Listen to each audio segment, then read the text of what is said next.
বন্দে পুরুষোত্তমম জয়গুরু পরম প্রেমময় শ্রী শ্রী ঠাকুর অনুকূল চন্দ্রের আলোচনা প্রসঙ্গে দ্বিতীয় খণ্ড গ্রন্থ থেকে পাঠ।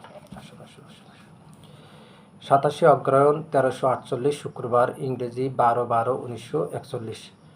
স্থান বাদের ধারের তাসু।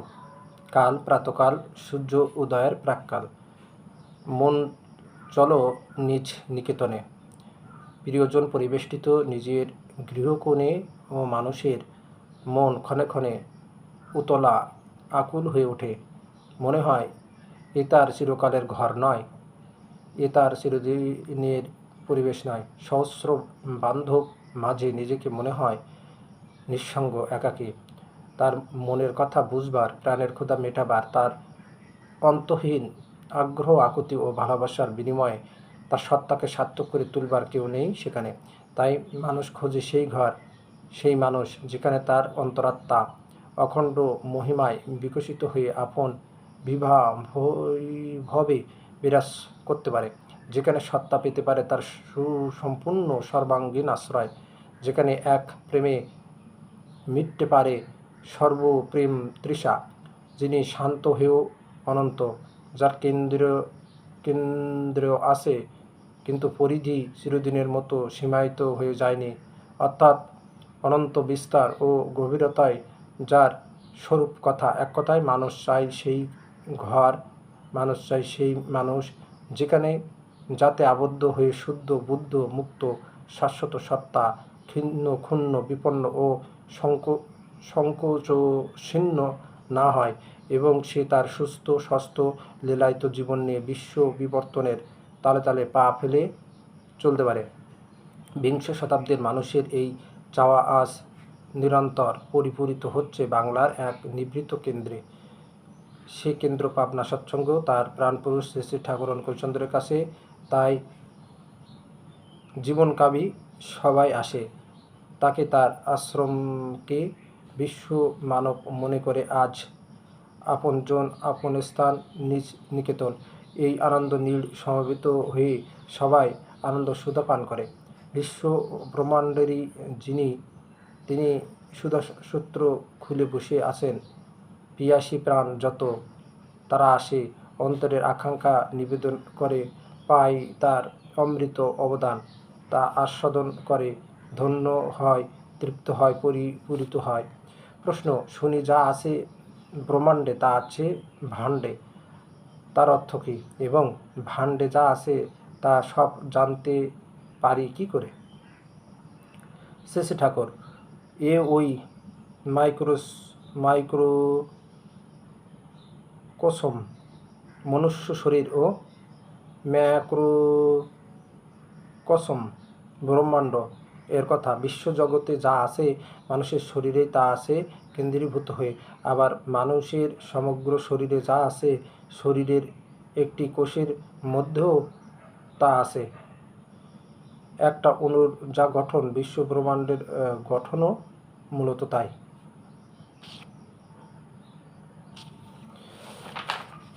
স্থূল যা দেখছ তার মধ্যে সূক্ষ্মতম যা কিছুর স্তর পারম্পর্যে ওতপ্রোতভাবে অনুসৃত হয়ে আছে।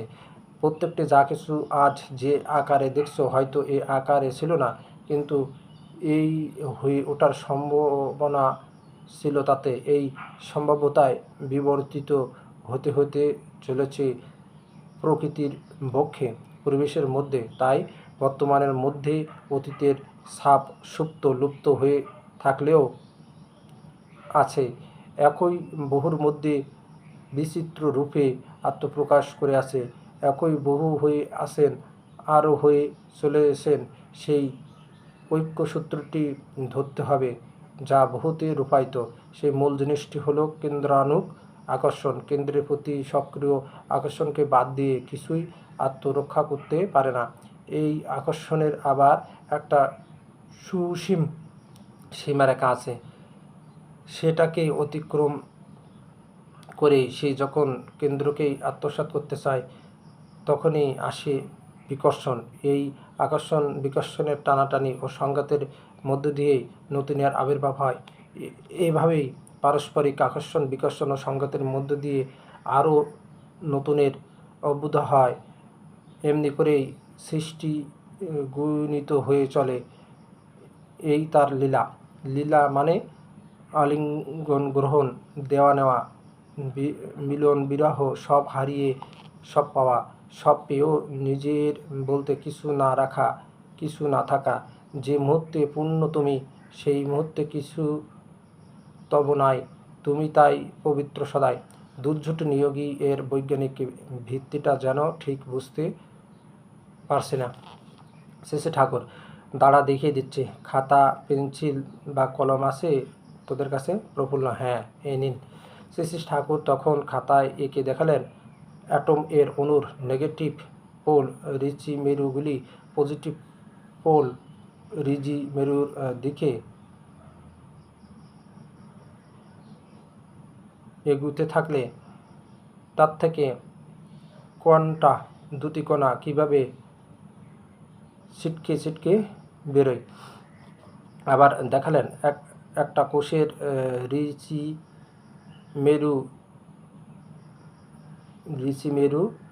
মেরুর দিকে আকৃষ্ট হওয়ার ফলে কেমন করে নতুন রিচি মেরু ও রিজি মেরু সৃষ্টি হতে হতে কোষ বিভাজন হয়ে চলে। শেষে ঠাকুর যখন চিত্র এঁকে বোঝাচ্ছিলেন তখন সবাই দাঁড়িয়ে দাঁড়িয়ে ঝুঁকে পড়ে আগ্রহ ভরে দেখতে লাগলেন। শ্রী ঠাকুর দেখবার সময় বারবার জিজ্ঞাসা করতে লাগলেন, বুঝলি তো? সবাই বোঝার পর শ্রী ঠাকুর ক্ষান্ত হলেন। তখন শ্রী ঠাকুর ও সবার চোখে মুখে এক অপার তৃপ্তি। প্রত্যেকে পুনরায় যথাস্থানে উপবেশন করলেন। শ্রী ঠাকুর সহাস্য বদনে, গাছে আছে সুর করে যখন যেখানে যায় সঙ্গে থাকে গোড়ায়, হাত দুখানি নেড়ে বিস্ময়ের ভঙ্গিতে, এ এক অশৈলী কাণ্ড। পজিটিভ রিজি যেখানে থাকবে, নেগেটিভ রিজি তার পদে পদে ছুটবে। সেই অবলম্বন ছাড়া সে যেন চলতেই পারে না। একেই বলছিলাম কেন্দ্রানুক আকর্ষণ বলে। পজিটিভ রিজি যেন নেগেটিভ রিজির কেন্দ্র। এই কেন্দ্রানুযায়ী হয়ে ছাড়া তার টিকবার জো নেই।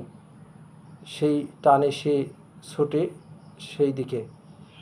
এই ছোটাছুটি টানাটানির ভিতর দিয়ে ছিটকে বেরোয় কত কি, অনন্ত কোটি বিশ্ব ব্রহ্মাণ্ড, গ্রহ নক্ষত্র তারা, ক্ষিতি অপ তেজ মরুদ্বন, গাছপালা, পশু পাখি, মানুষ, তুমি আমি, কত কি।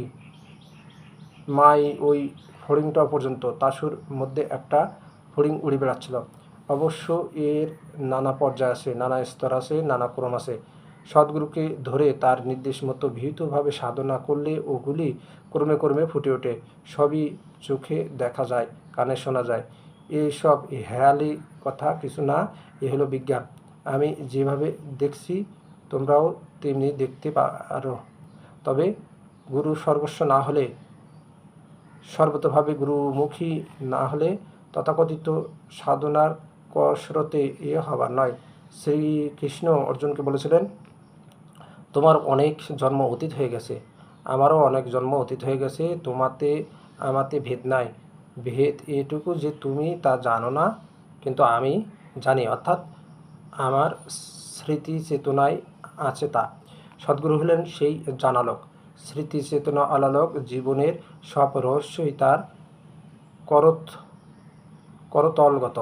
তাই তার উপর প্রাণের টান হলে, তার সঙ্গ করলে, সেবা করলে, অনুসরণ করলে, তার প্রীতিকর্ম করলে, নিজেকে তন্মুখী করে নিয়ন্ত্রিত করে চললে, নাম ধ্যান ভজন যাজন করতে থাকলে, তার সুখ স্বাদ আহ্লাদের দিকে লক্ষ্য রেখে চললে, বেমালুমভাবে তার জানা কত কী যে নিজের জানার মধ্যে এসে যায় তা ঠাহরই পাওয়া যায় না। পথ ওই সোজা পথ। সদ্গুরু হলেন মূর্তবেদ। কোনো কিছুর বালাই নিয়ে তার পিছে ঘুরো না, তার পায়ে নিজেকে উজাড় করে ঢেলে দাও, তারই হও তুমি সর্বতোভাবে। তোমার কিছুই ভাবতে হবে না, তোমার যা হবার তা আপনি হয়ে উঠবে। পেরিদা কী যেন প্রশ্ন করতে যাচ্ছিলেন, শ্রী শ্রী ঠাকুর সহস্য বদনে বললেন, কাণ্ড গুরুচরণ, তুই আগে তামুক খাওয়া দেখি একবার। পেরিদা তামাক সাজতে গেলেন। শ্রী শ্রী ঠাকুর পূর্ব ধারায় বলতে লাগলেন, অনুভূতি, জ্ঞান বা দর্শনের কথা ছেড়ে দিলেও সোজা কথায় মানুষ আইডিয়াল আদর্শ ছাড়া, অবলম্বন ছাড়া চলতেই পারে না, তার অস্তিত্বই বজায় রাখতে পারে না। প্রবৃত্তি তাকে কখন কেমনভাবে সাবাড় করে দেবে তার কি ঠিক আছে? আইডিয়াল আদর্শ যেন পজিটিভ রিজি কেন্দ্র, আর সাধারণ মানুষ যেন নেগেটিভ রিজি কেন্দ্র। তাই with all one's passion and কমপ্লেক্সের সমস্ত বৃত্তি নিয়ে আইডিয়াল এ অর্থাৎ প্রিয়মান জীবন্ত মহাপুরুষে অ্যাক্টিভলি ইন্টারেস্টেড সক্রিয়ভাবে অন্তরাশী হলে সে পাওয়ারফুল ম্যান, শক্তিমান মানুষ হয়ে দাঁড়ায়। কিন্তু একটা প্যাশন, প্রবৃত্তি ও আনইন্টারেস্টেড আলগা থাকলে ছিটকে যাওয়ার সম্ভাবনা থাকে। ইন্ডিভিজুয়ালিটি ব্যক্তিত্ব বলে কিছু থাকে না। ইন্ডিভিজুয়ালিটি ব্যক্তিত্ব মানেই আইডিয়ালে আদর্শে কমপ্লিটলি সম্পূর্ণভাবে ইন্টিগ্রেটেড সংগত হয়ে থাকা। একমাত্র আইডিয়াল আদর্শের অ্যাট্রাকশান, আকর্ষণে চলা। তাই শুধু ইষ্টকে ধরে চললেই যথেষ্ট নয়, সমস্ত বৃত্তি, প্রবৃত্তি ও সত্তা দিয়ে তাতে অনুরক্ত হতে হবে, তাকে অনুসরণ করতে হবে।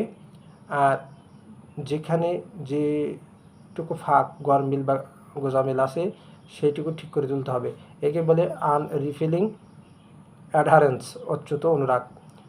Blessed is he who is not repelled by anything in me, যে আমার কোনো কিছুর দ্বারাই প্রতিহত না হয় সেই ধন্য। এই অচ্যুত অনুরাগ সম্পন্ন যারা, তাদের সম্বন্ধেই গীতায় শ্রী ভগবান বলেছেন, অপিচেত সুদূরাচার ভজতে মামনোভাক সাধুরেব সমন্তব্য সমং ব্যবসিত হি সম্যকভাবে ইষ্ট নিবদ্ধ না হলে মানুষ সাধুও হয় না, সন্ন্যাসীও হয় না। আর সম্যকভাবে ইষ্ট নিবদ্ধ হয়ে ওঠে যে সে যদি লাখ দুশ্মনও হয়, তার দুশ্মনীও পূর্ণ প্রভা বিকরণ করে। পেরিদা তামাকের সেজে এনে দিলেন। শ্রী শ্রী ঠাকুর তামাক খাচ্ছেন। পেরিদা, মানুষের জীবনে আইডিয়াল আদর্শ না থাকলেই যে তার বাঁচা বাড়া বিপন্ন হবে, তার মানে কি? শ্রী শ্রী ঠাকুর, জীব কৃষ্ণের নিত্য দাস, যবে ভুলি গেলা, মায়া পিশাচি তার গলে দড়ি দিলা। মানুষ যদি ভগবানের বাঁধনে বাধা না থাকে, তাহলে শয়তানের বাঁধনে বাধা পড়বেই যে কোনো না কোনো রকমে। শয়তান আবার অনেক সময় ধর্মের মুখোশ পরে আসে। সে বলে, কোন জীবন্ত আদর্শকে যে ধরতে হবে, তার মানে কি? তুমি সৎ পথে চললেই হলো, সৎ কাজ করলেই হলো। এই যুক্তি মানুষের বেশ ভালো লাগে, মানুষ তাতেই সাই দিয়ে চলে। কিন্তু ওই ফাঁক দিয়ে প্রবৃত্তি তার রকমারি কারসাজি চালায় মানুষের সঙ্গে। মজা এমনই যে মানুষ ওই অবস্থায় প্রবৃত্তি অভিভূতি বলেই চিনতে পারে না। চিনবে কী করে? সে যে তৎসার্থ লাভ করে তাতেই গুলিয়ে আসে। তাই সর্বশাস্ত্র বলেছে, প্রেরিত পুরুষে শরণাগতির কথা। গীতায় আছে, সর্বধর্মান পরিত্যাজ্য মামেকং শরণং ব্রজ অহং তাং সর্বপাপেভ্যো মোক্ষয়িষ্যামি মা শুচো। বাইবেলে আছে, I am the way, the truth, the goal, none can come to the father but by me. বৈষ্ণব শাস্ত্রে আছে, শ্রীকৃষ্ণের যতক লীলা সর্বোত্তম নরলীলা। নরবপু তাহার স্বরূপ, গোপবেশ বেণুকর, নবকিশোর নটবর, নরলীলায় হয় অনুরূপ। চণ্ডীদাস বলেছেন, শুনো হে মানুষ ভাই, সবার উপরে মানুষ, সত্য তাহার উপরে নাই। কোরআনে আছে, প্রেরিতদের বাদ দিয়ে ঈশ্বরের উপাসনা হয় না। বৌদ্ধদের আছে বুদ্ধং শরণং গচ্ছামি, ধর্মং শরণং গচ্ছামি, সংঘং শরণং গচ্ছামি। তাই গোড়ার কথাটা ওই। আর এই যে আইডেল আদর্শ এর সিলেকশন নির্বাচন, তাতে সবসময় লক্ষ্য রাখতে হবে তিনি পূর্ববর্তীকে নতি রেখে উইথ অল ফুলফিলমেন্টস সব পরিপূরণ সহ চলেছেন কিনা। তেমনতর সর্ববৈশিষ্ট্যের মহাপূরণকারী মানুষকে অবলম্বন করেই হোল মাস সমগ্র জনমণ্ডলী ইন্টিগ্রেটেড সঙ্গত হয়ে ওঠে। ব্যষ্টি ও সমষ্টি জীবনে তখন ধর্ম, অর্থ, কাম, মোক্ষ উপচে ওঠে। অভাব বা খাক্তি বলে কিছু থাকে না। আইডিয়াল আদর্শকে অবলম্বন করে চলা অত্যন্ত নর্মাল, স্বাভাবিক ও সহজ। অন্যরকম চলাই বরং কঠিন, তাতে কষ্ট অনেক বেশি। তবু মানুষ কষ্ট করে বিপথে চলে, কারণ পরিবেশটা অনেকখানি গোলমেলে হয়ে গেছে। বিকৃত বুদ্ধির বড় ছড়াছড়ি। ধরো গো বিটুইন কমপ্লেক্স দ্বন্দ্ববৃত্তি, এটা যেন সমাজে বেদের মতো ছড়িয়ে গেছে। এটা ফর্ম গঠন করতেই কি মানুষের কম কষ্ট পেতে হয়? কত খসখসানি, খুঁতখুঁতে ভাব আর হ্যাবিট ফর্ম অভ্যাস গঠন করেও যে কি ফল, তাও তো বুঝছো। তাই চলার সহজ পথটাকে মানুষকে ধরিয়ে দেবার জন্য দুনিয়াময় সহস্র সহস্র ইষ্টনিষ্ঠ আচার বা ঋত্বিক, অধৈর্য ও যাজকের প্রয়োজন। তাদের গায়ের হাওয়া যেখানে যে লাগবে সেখানেই ধর্ম মঞ্জুরিত হয়ে উঠবে। এটা ঠিক যেন তোমার মাইক্রোকোসম এ ব্যষ্টি জীবনে যদি ধর্মের জাগরণ না হয়, তোমার ম্যাক্রোকোসম এ বিশ্ব জীবনে তুমি ধর্মের প্রতিষ্ঠা করতে পারবে না। কারণ তুমি যদি আত্মনিয়ন্ত্রণের পথ জানো, তাহলেই তুমি দুনিয়াকে নিয়ন্ত্রিত করতে পারবে, নচেৎ নয়। তত্ত্ব দেখতে গেলে মাইক্রোকোসম ব্যষ্টি জীবনের ভিতর দিয়ে ম্যাক্রোকোসম বিশ্ব জীবনকে জানা সম্ভব। আবার ম্যাক্রোকোসম বিশ্ব জীবনকে জানা যেটা বলছি, সেটা প্রকৃতপক্ষে মাইক্রোকোসম আত্মজীবনকেই জানা। কারণ আমি ও আমার অতিরিক্ত বস্তু ও ব্যক্তি গোষ্ঠীর কন্ট্রাস্ট দ্বন্দ্বের ভিতর দিয়ে আমি কেবল বাইরের সেগুলিকে জানছি না, তার ভিতর দিয়ে আমি আমাকেও জানছি, আমাকেও বোধ করছি। আমার বাইরে আমাকে সাড়া দেওয়ার মতো কোনো পরিবেশ যদি না থাকতো, তাহলে আমি বোধই লুপ্ত হয়ে যেত, আমিও থাকতাম না সেখানে। তাই মাইক্রোকোসম ব্যষ্টির যে ফ্যাকাল্টিস, কার্যক্ষমতা ও ক্যাপাসিটিস, দক্ষতা, তা পেলে ক্রিয়া করার সুযোগ পায় ম্যাক্রোকোসমে বিশ্বজীবনে, এবং এর ভিতর দিয়েই ব্যষ্টি নিজের শক্তি সম্বন্ধে সচেতন হয় ও তা উপভোগ করে। যেমন দৃশ্যবস্তু বলে কিছু থাকার দরুন দৃষ্টিশক্তি সম্বন্ধে আমরা সচেতন হই এবং দৃশ্যবস্তু উপভোগ করি। তাই ধর্মকে পরিবেশ ও বিশ্বজীবনে যতখানি প্রতিষ্ঠা করি, আমাদের অন্তরেও তা ততখানি প্রতিষ্ঠা লাভ করে। অতএব যাজন বা ধর্মদান পরোপকার নয়, কিংবা করলেও হয় বা না করলেও হয় এমনতর কর্ম নয়। এটা হলো নিত্যকর্ম। তুমি যদি তোমার জীবনে ধর্মকে সঞ্জীবিত রাখতে চাও, তবে তোমাকে যজন ও ইষ্টভীতি যেমন করতে হবে, যাজনও তেমনি অতি অবশ্য করতে হবে। এই যাজন বুদ্ধি ঢুকিয়ে দিতে হবে প্রত্যেকের অন্তরে। এতে প্রত্যেকের পরিবেশ তার বাঁচা বাড়ার সহায়ক হয়ে উঠবে।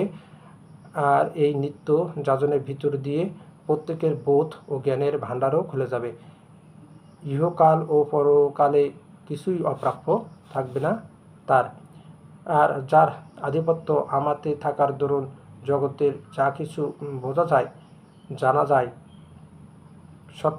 সত্যানুপোষণী করে নিয়ন্ত্রিত করা যায় ও সেই সবের উপর আধিপত্য বিস্তার করা সম্ভব হয়, এবং যাকে দিয়ে যার দ্বারা বিশ্বব্রহ্মাণ্ডের অনন্ত বৈচিত্র্যের সবৈশিষ্ট্য সংহতি আমার কাছে উদ্ভাসিত হয়ে ওঠে, সেই তিনি হলেন আমার ইষ্ট, আমার ভগবান, আমার ঈশ্বর।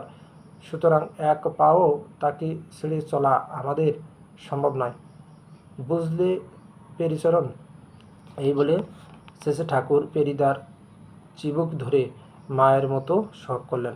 পেরিদা আহ্লাদে অবশ হয়ে শেষের ঠাকুরকে ভূমিষ্ঠ প্রণাম করলেন। পরে আবার তামাক সেজে নিয়ে আসলেন। শেষে ঠাকুর তামাক খেতে খেতে গাঢ় প্রশান্ত দৃষ্টিতে সবার দিকে চাইতে লাগলেন। সবাই তখন আনন্দে আবিষ্ট, ভাবে ভরপুর। সেই মধুর লগ্নে তার সেই মধুমাখা মমতাদীপ্ত আঁখি যুগল সকলেরই মন প্রাণ হরণ করে নিচ্ছিল। এরপর শেষে ঠাকুর প্রাতঃকৃতাদি সমাপন করলেন। পরে তিনি মাতৃমন্দিরের বারান্দায় একখানি তক্তপোশের উপর এসে বসলেন। ধীরে ধীরে বেলা হতে লাগলো। ফিলান্থ্রপি অফিসের কর্মীরা এসে অফিসের কর্মে যোগদান করলেন। তরকারিওয়ালারা মাতৃমন্দিরের পশ্চিম দিকে যার যার তরকারির ঝুড়ি নিয়ে বসলো। কেউ কেউ আবার নতুন নলেন গুড় নিয়ে এসেছে বিক্রি করতে। মায়েরা ও দাদারা সেখান থেকে যার যেমন প্রয়োজন জিনিস কিনছেন। একদল ছেলে একপাশে ডান্ডাগুলি খেলছে। সম্মুখে পদ্মার বিস্তৃত চরে গরুগুলি আপন মনে চড়ে বেড়াচ্ছে। মাঝে মাঝে ঝাঁকে ঝাঁকে সাদা পাখি দলে দলে নিরুদ্দেশভাবে উড়ে বেড়াচ্ছে। তারা যেন বাধা বন্ধহীন কোনো দূর পথের যাত্রী। পাশের বাঁশবনে ও সামনের ঝাউ গাছগুলি ছোট ছোট রকমারি পাখির দল কিচিরমিচির করে মাঝে মাঝে কলরবে ভেঙে পড়ছে। ঝিলের জলরাশি উদার নীল আকাশের দিকে মুখ করে শীতের দিনে আরামে রোদ পোহাচ্ছে। শেষে ঠাকুর তক্তপোশের উপর বসে দূর আকাশের দিকে উদাস দৃষ্টিতে চেয়ে আছেন। কালিদাসীমা তামাক জল সুপারি দিচ্ছেন। কাছে আছেন বীরেন্দা মিত্র, চুনিদা রায়চৌধুরী ও পণ্ডিত ভট্টাচার্য। একজন মাঝে মাঝে এসে প্রণাম করে যাচ্ছেন, আর শেষে ঠাকুর তাদের সঙ্গে প্রয়োজন মতো দু চার কথা বলছেন। সুধীরদা দাস এসে প্রণাম করতে শেষে ঠাকুর কারখানার কাজকর্ম সম্পর্কে তাকে কিছু নির্দেশ দিলেন। পরে আবার অমূল্যদাকে ডাকতে বললেন। অমূল্যদা ঘোষ আসলে বললেন, 130 টাকার স্বাক্ষরপত্রগুলি তাড়াতাড়ি ছেপে নাম্বার দেওয়া, পারফরেটিং, ছিদ্রকরণ, বাইন্ডিং, বাঁধান ইত্যাদি ঠিক করে দিবি। দেখতে যেন খুব সুন্দর হয়। কনফারেন্সের অধিবেশনের যত আগে হয় ততই ভালো। আজ পারলে কাল পর্যন্ত দেরি করবি না। যা ভূতের মতো লেগে যা গিয়ে। অমূল্যদা আচ্ছা বলে খুশি মনে বিদায় নিলেন। শেষে ঠাকুর অমর ভাই ঘোষকে বললেন, অমর, শুনলাম গেস্ট হাউসের কলের পাড়ের ড্রেনটা বন্ধ হয়ে যে সেখানে খুব জল জমে আর চারিদিকটা খুব পিচ্ছিল হয়ে গেছে। হেম গোবিন্দ ওদের নিয়ে তুই যদি ওটা ঠিক করে দিস তো হয়, নয়তো ওখানে মশা হবে, তার থেকে ম্যালেরিয়া ছড়াবে। আর কি কখন জল আনতে গিয়ে আছাড় খাবে তার ঠিক নেই। তুই না করলে হবে না নে। তুই নিজে সঙ্গে থেকে যা যা করা লাগে করবি। যা, এখনই যা। অমর ভাই উঠে পড়লেন। বহিরাগত একটি ভাই এসে বললেন, টেস্ট দিয়ে এসছি, 3 মাস পরে ফাইনাল, শেষ পরীক্ষা। যত পড়ি কিছুই তো মনে থাকে না। শেষ ঠাকুর, পরীক্ষার পড়া তৈরি করছিস, পরীক্ষা দিতে হবে, ওসব কথা মোটেই ভাববি না। বরং অনুরাগ নিয়ে বিষয়গুলিকে এমন করে আয়ত্ত করতে চেষ্টা কর যাতে যে কোনো মানুষকে তুই তা বুঝিয়ে দিতে পারিস। হয়তো ছোট ভাই বা বোনকে গল্পের মতো জিনিসগুলি বুঝিয়ে দিবি। আবার ভেবে দেখবি বাস্তব জীবনের ক্ষেত্রে ওই বিষয়গুলির উপযোগিতা কী, ওই জ্ঞানকে কোথায় কী কাজে লাগাতে পারিস। এ বুদ্ধি নিয়ে পড়িস, দেখবি মাথায় গেঁথে যাবে। ভুলবি না, অযথা উদ্বেগকে প্রশ্রয় দিবি না, নাম করবি, শরীরটা ঠিক রাখবি, স্ফূর্তিতে থাকবি। বন্দে পুরুষোত্তমম। জয় গুরু।